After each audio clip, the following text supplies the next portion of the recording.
Hello, boys and girls. It's Miss King here, and today we will be practicing underhand tossing. Now, this actually is a review for us because we've practiced underhand tossing with balloons and balls and various other objects in PE. So we're going to go ahead and get started with our lesson on underhand tossing. And I know that we're at home and we may not have balls and all of the equipment that we would have at school. So you can, if you don't have any balls, I just happen to have a ball here, but you can use a pair of socks. And the way that you create a ball with the pair of socks is you're going to put them in front of or on top of each other like so, and then fold them one time, fold them again, and we're almost there. So you're going to take the rim of the sock on the outside and flip the socks inside so that you have created a ball.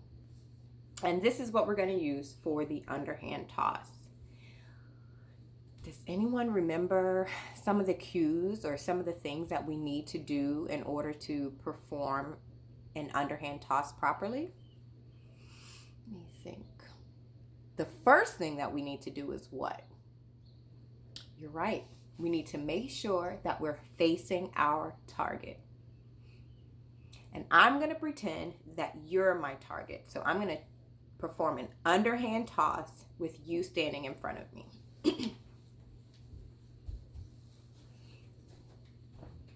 So we're going to face our target.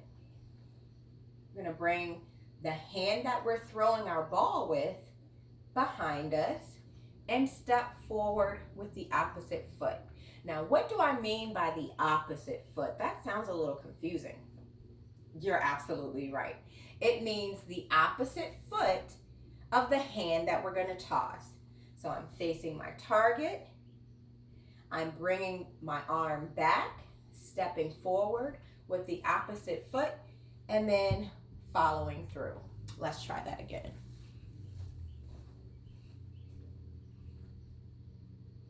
Facing my target, bringing my throwing hand back behind me, stepping forward with the opposite foot, and following through.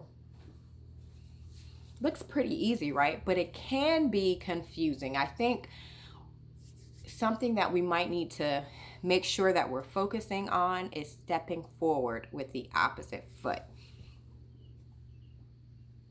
So you can try that 10 times. And if your ball hits your target 10 times in a row, then perhaps you want to move your target a little bit further away. So I'm going to try with another ball.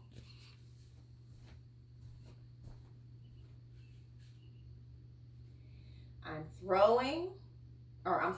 bringing my arm back. I'm facing my target, bringing my arm back, stepping forward with the opposite foot, and following through.